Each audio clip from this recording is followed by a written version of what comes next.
Bismillah, mari kita lanjut lagi ngaji filsafat kita.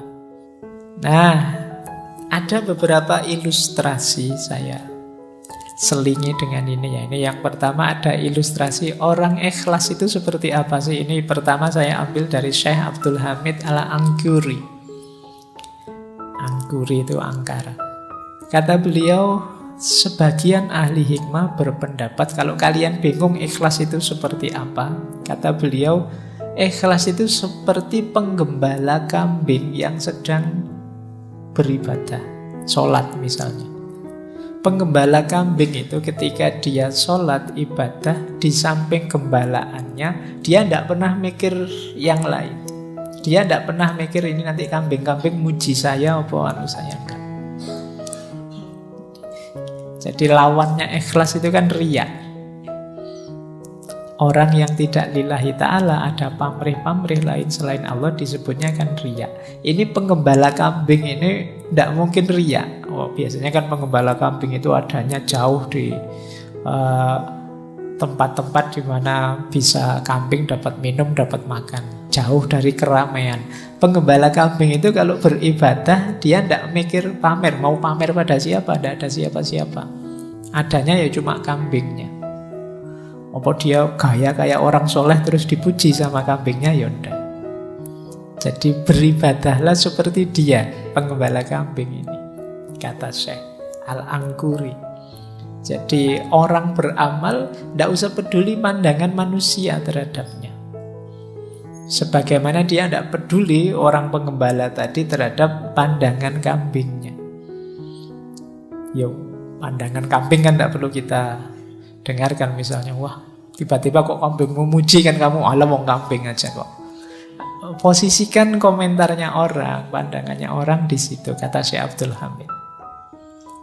Oke ya mungkin ini yang saya bilang seperti saya bilang di awal tadi ya, Pak, contohnya kok yo kambing toh Pak. Ayo situasi cocoknya mungkin audiens beliau atau tempat beliau hidup itu banyak pengembala kambing.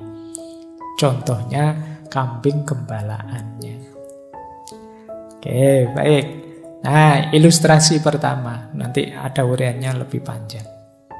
Yang kedua, ilustrasi kedua, contoh ikhlas itu seperti apa? Kembali saya ngambil contoh Imam Syafi'i. Ini bisa dicek di Hilyatul Aulia yang minggu lalu juga kita singgung waktu membahas karomah. Imam Syafi'i ini satu ketika waktu beliau sakit, sahabat beliau Rabi' bin Sulaiman mengunjungi. Kemudian Imam Syafi'i tanya pada dia, gimana kabar sahabat-sahabat kita. Terus berpesan pada Rabi' bin Sulaiman, wahai anakku, sesungguhnya aku ingin bahwasanya manusia mempelajari kitab-kitabku tetapi tidak dinisbatkan kepadaku sedikit pun. Silahkan ambil manfaat dari kitab-kitabku, maksudnya begitu, tapi tidak usah diingat-ingat bahwa itu aku yang nulis.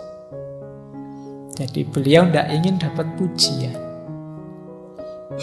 Nanti sahabatnya yang lain juga, aku ingin bahwasannya, kata Imam Syafi'i ya, kata pada Harmalah, aku ingin bahwasanya setiap ilmu yang kuajarkan kepada manusia, aku diberi pahala oleh Allah tentu saja, dan mereka tidak perlu memujiku. Jadi aku tidak ingin pujian, aku tidak ingin juga dikenal sebagai orang pintar yang nulis kitab ini, yang tidak butuh itu beliau. Jadi memang inginnya ya kemaslahatan umat, menyedekahkan ilmunya, sisanya hanya untuk Allah saja. Bandingkan dengan kalian hari ini, baru ngerti sesuatu sak paragraf saja, itu pun postingannya orang, kamu cuma nge-share saja, kamu merasa kayak yang bikin autornya. Padahal kamu nyuplek pandangannya orang, bawahnya kamu tulis besar-besar namamu sendiri, biar dikenal bahwa aku ini arif, bijak, bijaksana, dan seterusnya. Nah, itu menunjukkan kamu tidak ikhlas. Kamu ingin dikenang sebagai orang hebat, orang pinter, orang, bandingkan dengan Imam Syafi'i ini.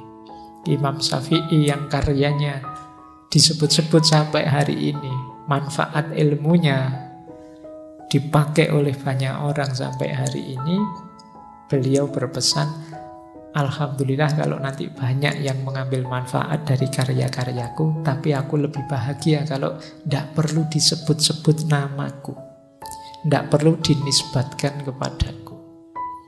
Nah, ini namanya orang ikhlas. Jadi ilustrasi pertama tadi seperti penggembala kambing, ilustrasi kedua seperti yang dicontohkan oleh Imam Syafi'i, bagaimana mental ikhlas itu. Oke ya, sekarang masuk ke teorinya. Yang pertama, teori pertama tentang tingkatan ikhlas. Ini saya ambil dari syarahnya kitab Hikam. Ini saya ambil dari Minahul Qudsiyah. Ini syarah dari Syekh As-Sarqawi terhadap kitab Hikamnya Syekh Ibnu Athaillah. Orang ikhlas itu ada 3 level. Level awam yaitu ikhlasul ibad, ikhlasnya ahli ibadah. Ada jenis khawas, ini ikhlasul muhibbin. Dan ada istimewa, khawasul khawas, ikhlasul arifin. Jadi level ibad ini level ahli ibadah. Ini pun sudah luar biasa. Ikhlasul ibad itu ketika orang beribadah pada Allah tidak riya sama sekali, tujuannya memang Allah saja, ingin dapat pahala, ingin selamat dari siksa. Ini juga sudah ikhlas.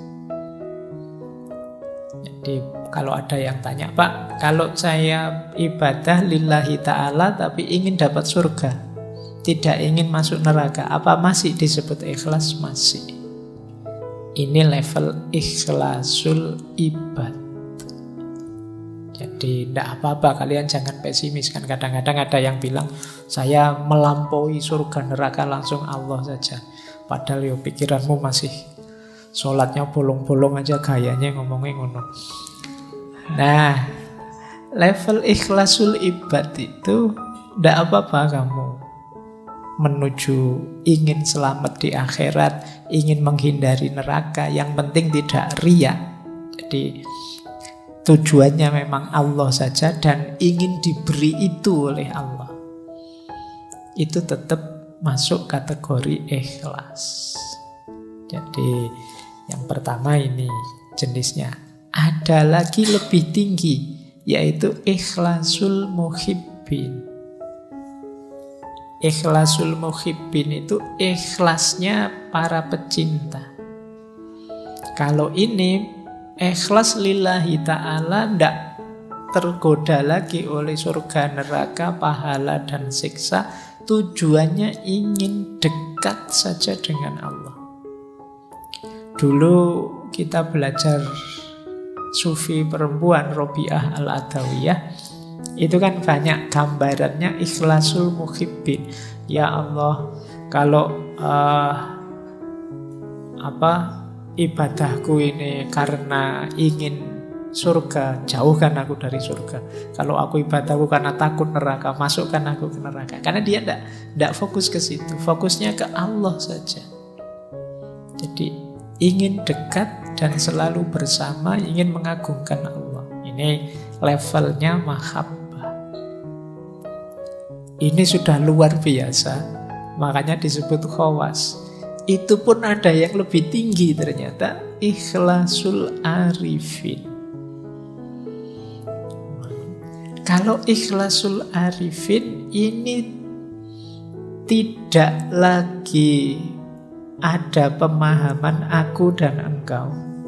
Kalau masih aku mencintaimu, itu kan masih ada aku, masih ada engkau.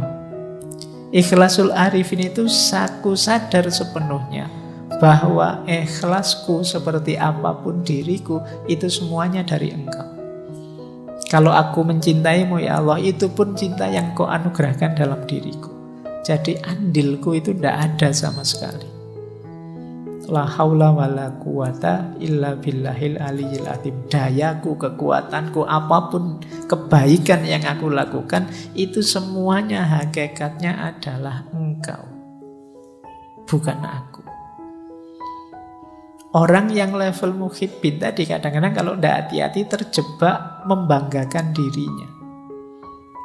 Bahwa aku bisa ikhlas, aku bisa tidak tertarik lagi surga neraka dan lain sebagainya. Tapi di level arifin itu sudah tidak mungkin lagi, karena dia sepenuhnya sadar bahwa kebaikan dirinya, cintanya pada Allah, dayanya untuk menuju Allah, itu semuanya hakikatnya anugerahnya Allah saja. Tanpa Allah mengizinkan, ridho, menganugerahi, tidak mungkin bisa begitu. Nah, itu namanya ikhlasul arifi. Nah, ini jenjang-jenjangnya. Jadi silahkan teman-teman nanti muhasabah ya, sudah punya jenis ikhlas yang mana dalam diri kita. Yo, yang pertama pun tidak apa-apa, itu juga termasuk ikhlas. Jadi sudah lillahi ta'ala. Paling tidak yang pertama itu tidak ada target-target duniawi. Jadi tidak riya, tidak ada target-target yang selain Allah. Targetnya ukhrawi. Nah, ini pun sudah masuk kategori ikhlas. Baik, jadi ini konsep pertama. Semoga tidak terlalu berat ya dipahaminya, maksudnya kalau dijalaninya ya pasti abot. Paling enggak kamu ngerti dulu, itu kan sudah lumayan. Tadi tidak ngerti, sekarang ngerti. Kita lanjutkan. Nah, rutenya seperti ini untuk menuju ikhlas itu.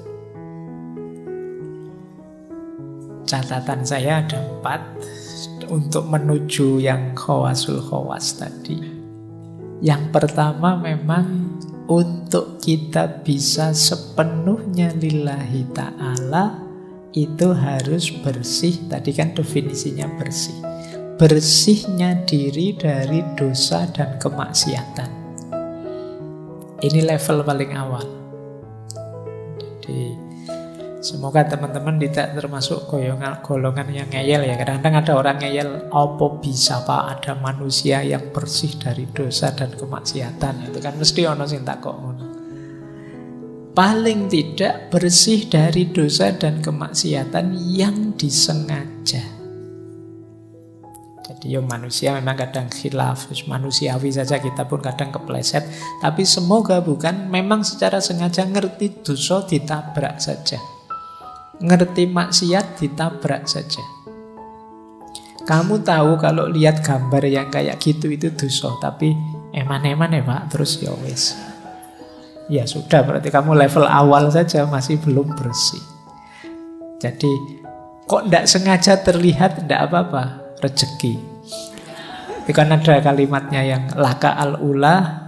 Laka al-ula itu ya memang kok tidak sengaja kelihatan, itu kan rezekimu memang laka al-ula. Tapi setelah itu jangan diulangi. Ya, kalau ada eman-emannya tadi berarti sengaja. Yang pertama kan tidak sengaja, tidak masalah. Ya, kalau diulang lagi gitu. Jadi kamu kok setelah lihat kok terus diulang lagi, atau tidak diulang tapi dipenelengi terus. Saya tidak ngulang kok Pak, ya tak lihat tapi ya suwi nontonnya, padha wae. Ya, jadi kamu kan logikamu kan begitu, eman-eman Pak, nanti kalau dosa ya tobat lagi lah Pak. Berarti di level awal kamu belum lulus, belum bersih. Jadi khilaf melakukan dosa manusiawi, tapi usahakan tidak secara sengaja kamu memasukkan dirimu ke ranah dosa dan kemaksiatan. Ini level paling awal loh ya. Kalau ini saja kamu berat ya, naiknya agak panjang nanti prosesnya. Paling tidak berusahalah. Karena kuasanya manusia itu terbatas. Insya Allah kalau usahamu sungguh-sungguh, Allah ridho dan berkenan, nanti Allah yang menolongmu. sehingga kamu naik kelasnya lebih cepat.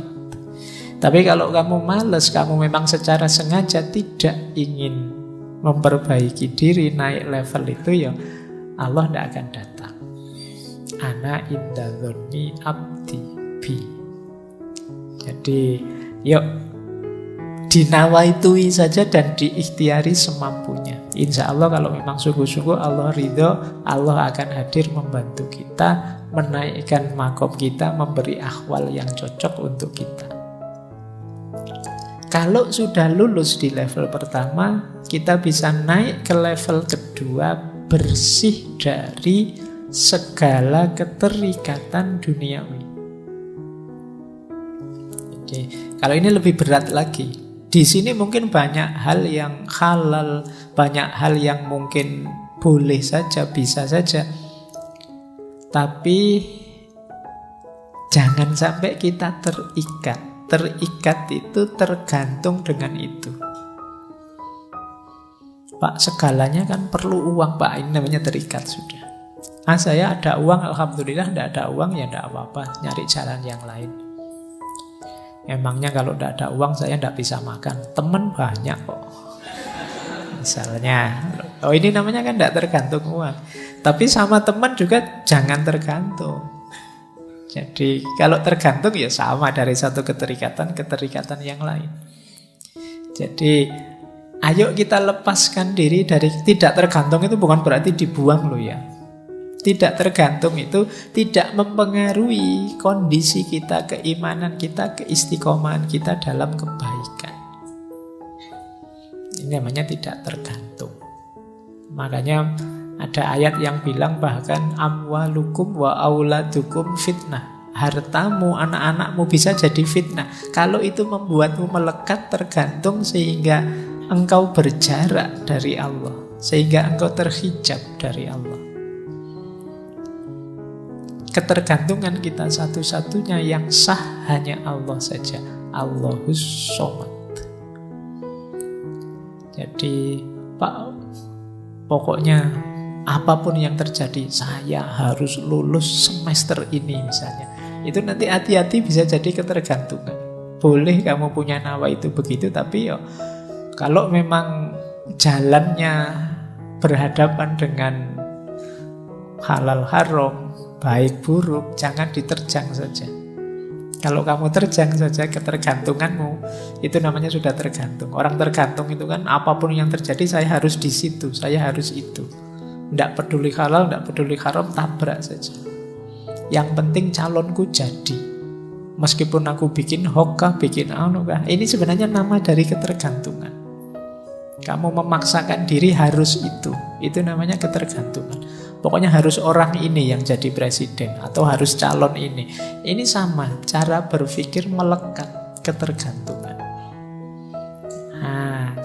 Tapi kan orangnya memang baik, iya tidak masalah. Kamu mendukung dia atau membela dia tidak apa-apa. Tapi jangan sampai ke level ketergantungan. Harus dia, apalagi sampai kamu halalkan segala cara. Ini level 2. Level 3 ini agak berat lagi. Bersihnya diri dari ego kita sendiri. Jadi dari aku tadi. Aku yang pinter, aku yang ngerti, aku yang hebat, aku yang bisa ini, aku yang bisa itu.